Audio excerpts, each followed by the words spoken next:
Hey everybody, welcome back to the channel. Going to open another pack of Bowman 2025s. This is probably one of my favorite cards to collect at the moment. These and the Topps Chrome are definitely my favorites. Alright, so we got Nolan Arenado, we got Zach Wheeler, Pete Alonso, oh, we got the rookie die cuts, Jay Sean.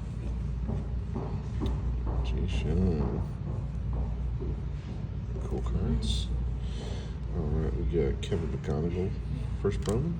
We got Jared Sundstrom, first Bowman. Got you, Ferry Rodriguez, first Bowman. Prospect James Tibbs III. We got Cam Smith.